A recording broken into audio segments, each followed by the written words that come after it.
Muhammad sallallahu alaihi wasallam wa ala alihi wa sahbihi wa man walah wa la hawla wa la quwwata illa billahil aliyyil azim. Tafdhili wa ihtirami yang saya hormati, yang saya muliakan, segenap para habaib, segenap para alim, ulama, segenap para asatidah yang dapat kami sebutkan di antara para habaib dan para ulama, sahibul bait Al-Habib Abdul Rahman Barakbah, di samping kanan beliau Al-Habib Husain As-Segaf, di sebelah kiri beliau mantu kesayangan Alhamdulillah Muhammad, insyaallah menjadi amunisi baru di sini. Amin Allahumma amin. Tak lupa sepuh kita. Ini pernya. Taufik ini pernya ya, jangan lupa. Tak lupa Al-Habib Alwi Al-Haddad, sesepuh kita, Gus Abdul Qadir bin Ahmad Syadzili, kemudian Gus Ib. Semuanya tak dapat kami sebutkan satu persatu, para habaib, para ulama, demikian banyak yang hadir bersama kita. Segenap hadirin, hadirat jamaah yang dimuliakan oleh Allah, Assalamualaikum warahmatullahi wabarakatuh. Malam hari ini tidak akan mauidhah, karena malam hari ini adalah launching pertama mantu Habib Abdul Rahman. Jadi tidak penting. Ini cuman ya wis pemanasan. Manasin mesin doang. Cek sound gitu ya. Cek sound. Baik, Habib menyampaikan untuk kesekian kalinya. Mohon maaf, bosan ataupun sudah sampai apal, terserah deh. Tetapi Habib sampaikan, mengingatkan, menanamkan doktrin sekaligus supaya lingkungan sekitar kita mereka juga dengar gitu loh. Karena berbagai kesempatan, berbagai tempat Habib sampaikan. Tapi di sini baru sekarang. Jadi minimal lingkungan sekitar juga ngedenger. Ada keprihatinan yang luar biasa ketika kita mulai terimbas dengan teknologi dan informasi dan globalisasi. Kita ini hidup di zaman teknologi, informasi, globalisasi. Teknologi begitu besar, teknologi berada di dalam rumah kita, teknologi di kamar kita, teknologi di kantong kita, teknologi. Dan teknologi juga membawa informasi, berita, kabar. Dan informasi itu global, mendunia. Jadi kita tahu gitu ya. Kita tahu gara-gara teknologi dan informasi, kita tahu globalisasi. Yang terjadi di Amerika kita tahu di sini. Yang terjadi di Cina kita tahu, padahal kita di Indonesia. Sekarang bukan saja tahu, bukan saja mengikuti, tapi mulai terimbas merasakan. Yang makan kelelawar itu di Wuhan. Yang makan kelelawar itu di Wuhan, yang ada virus di Wuhan, tapi yang ada di Karanglo terimbas, di lockdown. Sebetulnya nggak perlu, tapi gara-gara globalisasi teknologi dan informasi, dan bukan hanya terimbas, mulai dikontrol nih. Kita mulai dikontrol oleh teknologi informasi. Kenapa? Nggak boleh sekolah, bolehnya daring. Kita mulai dikontrol loh, mulai nggak bisa sekolah, tetapi harus online. Harus pembelajaran jarak jauh, PJJ. Kita mulai dikontrol. Mohon maaf, di masa-masa yang akan datang akan lebih banyak, lebih luas lagi kehidupan kita yang akan terimbas dan dikontrol oleh teknologi dan informasi. Dan sayang seribu sayang, teknologi, informasi dan globalisasi bukan dikendalikan oleh umat Islam.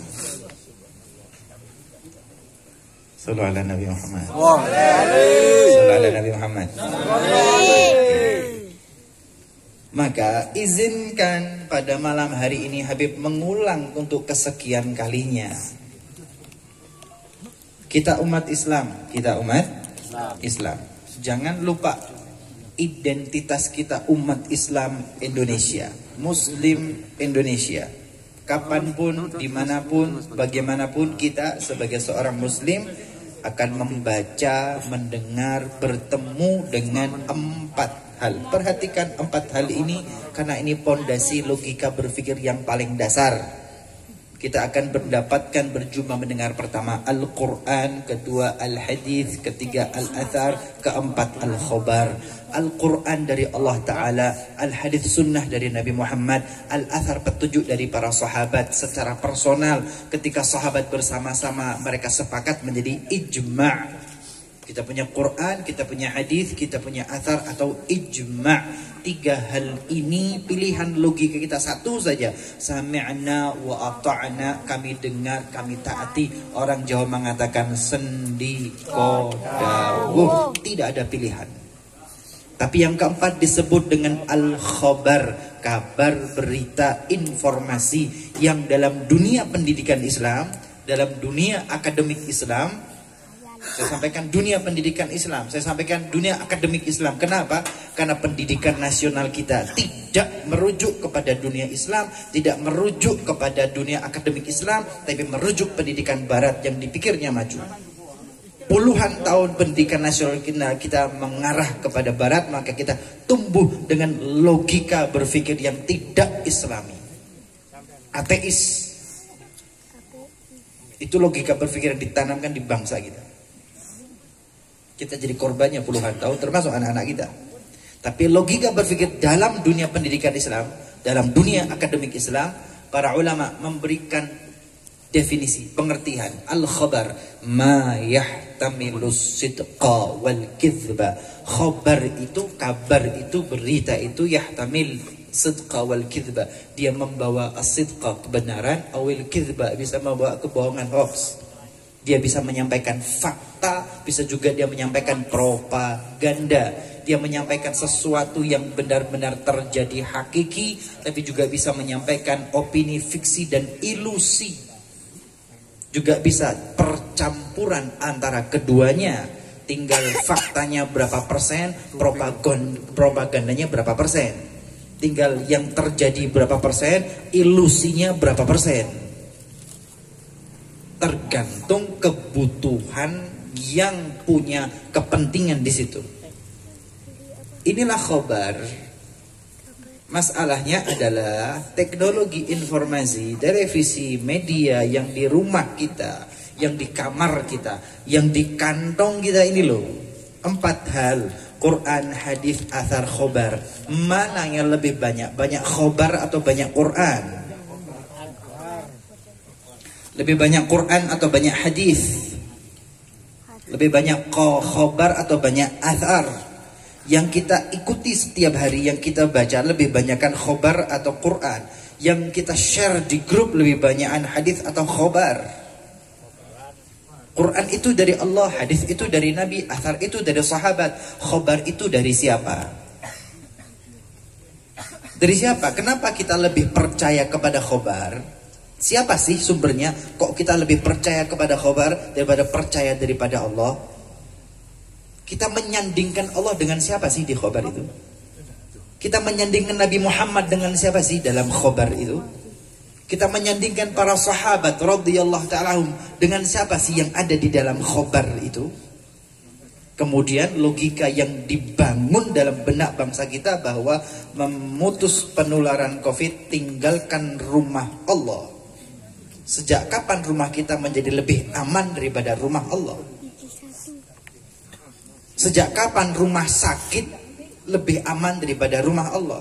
Ada 3 rumah. Kalau panjenengan meninggal, pengen di rumah sakit, rumah sendiri atau rumah Allah? Allah.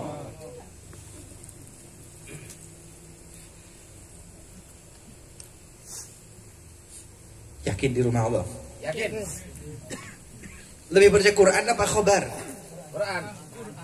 Percaya hadis atau khobar? Percaya athar atau khobar? Khobar dari siapa?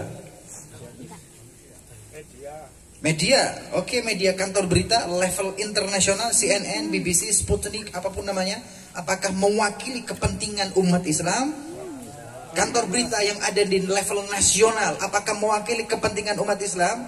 Nah, kenapa kita lebih mengimani sendiko dawuh kepada khobar daripada Quran?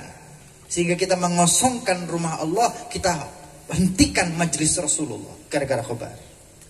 Di waktu yang sama ketika Al-Quran, ketika rumah Allah harus pakai jarak dan dikosongkan, ketika majlis Rasulullah dihalang-halangi, ketika sekolah harus dari rumah, di waktu yang sama Balai Kambang dibuka.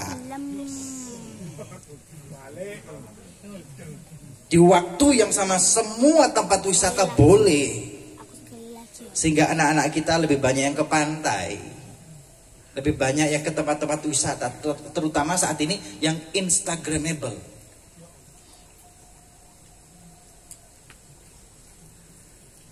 Apakah ini yang diinginkan oleh bangsa Indonesia? Apakah hal seperti ini yang mencerdaskan kehidupan bangsa dan negara? Tahlil tidak boleh di waktu yang sama. Lo yang begadang remian itu lo tiap malam ada.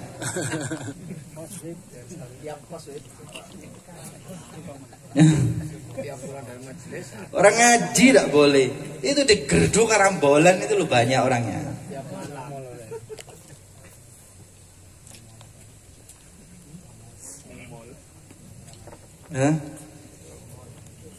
Ada yang salah dengan logika berpikir kita. Maka Habib sampaikan 4 hal. Ini logika dasar seorang muslim.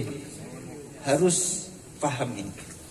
Di masa yang akan datang, ingat, di waktu yang akan datang, di tahun-tahun yang akan datang, hal seperti ini akan terulang kembali. Akan muncul isu-isu lain yang akan memporak-porandakan aturan sosial agama kita. Ingat ya. Ingat ya, kalau tahun ini corona, di tahun-tahun yang akan datang pasti akan muncul hal-hal lain, isu-isu lain, tema-tema lain. Tapi pada akhirnya ingin menjauhkan kita dari Allah, ingin menjauhkan kita dari Rasulullah, ingin menjauhkan kita dari masjid, menjauhkan kita dari majlis, menjauhkan kita dari agama Islam. Kita ditarik perlahan-lahan jauh dari agama, tidak langsung murtad, tapi ditarik pelan-pelan. Halus. Kalau bahasa Orde Baru, bahaya laten. Tidak kelihatan tapi ada.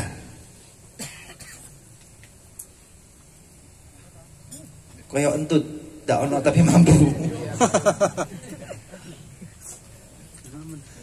Penutup terakhir, sallu ala Nabi Muhammad.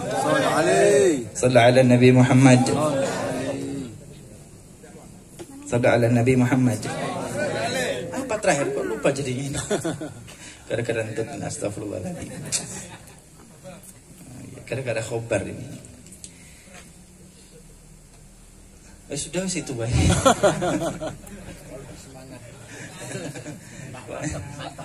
Logi apa begitu? Iya, maka jangan dibiar-biarin ya, jangan diterus-terusin ya. Rumah Allah harus terus berjalan. Kegiatan-kegiatan berjalan. Majelis-majelis Rasulullah sallallahu alaihi wasallam terus berjalan. Penutup, ingat ya, Aceh. Ketika tsunami menghantam Aceh, memporak-porandakan Aceh, luluh lantak rata dengan tanah. Kecuali satu kok, rumah Allah. Ingat ya, itu fakta sejarah ya. Ingat ya, itu di luar nalar ya. Ingat ya, itu di luar logika ya. Tapi yang berbicara itu adalah keimanan. Kalau, if bahasa Arabnya, kalau memang virus itu ada, kalau wabah itu memang ada, kalau ta'un itu memang ada. Kalau ini saya pun gak setuju dengan kalimat ta'un. Emang terlalu bagus bahasa agama kita itu dipinjem untuk kepentingan mereka.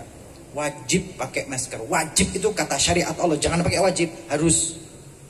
Dan kau gunakan agama Allah, kau kalimat syariat untuk kepentingan duniawi. Jangan, saya nggak setuju. Harus nggak apa-apa. Jangan pakai wajib. Wajib itu agama Allah.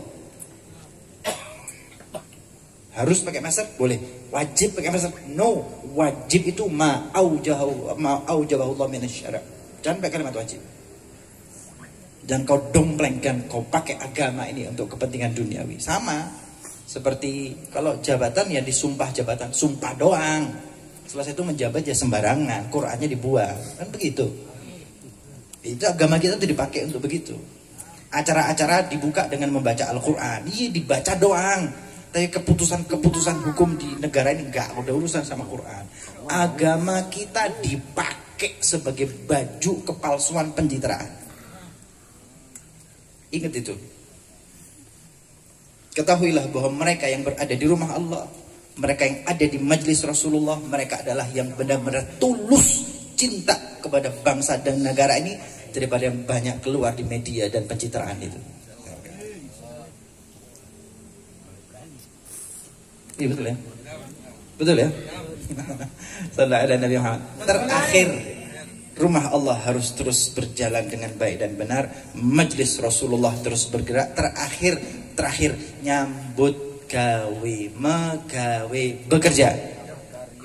Makaryo. Terakhir, makaryo, kerja. Harus. Kenapa, Bib? Ya. Dalam kondisi ekonomi normal, negara kita tuh masih ngutang kepada luar negeri. Kondisi normal. Kondisi pandemi, ekonomi kita nyaris runtuh. Ya otomatis bakal ngutang lagi. Ditambah lagi harus pakai vaksin dari luar negeri. Kan begitu. Nah memangnya orang Indonesia nggak ada profesor, doktor, akademisi yang pintar tentang obat dan virus. Banyak seabrek gitu loh, nggak kurang-kurang kalau bisa buat sendiri. Tapi kenapa kudu beli dari luar? Kalau maklaran, ada maklaran gitu. Ceritanya ada maklarnya. Kenapa nggak dikerjain sendiri gitu loh?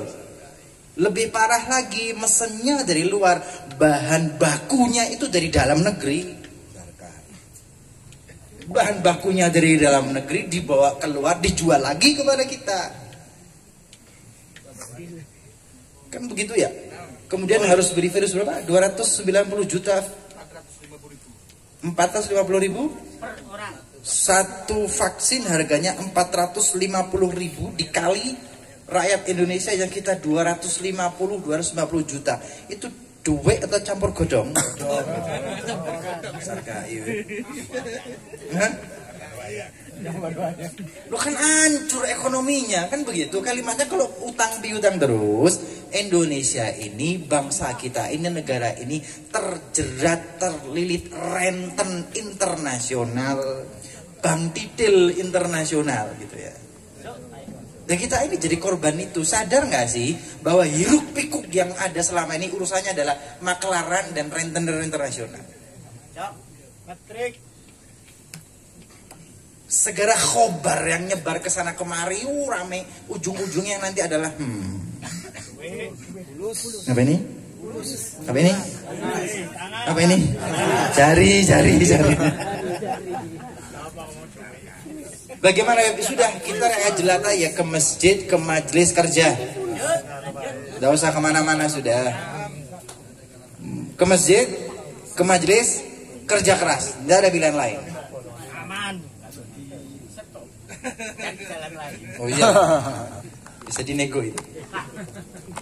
Masjid, majelis, kerja. Terakhir, hentikan share-share yang tidak perlu di grup itu. Hentikan share-share yang tidak penting, yang tidak perlu di grup itu. Hentikan. Masjid, majelis, kerja. Wal afu minkum wassalamualaikum warahmatullahi wabarakatuh.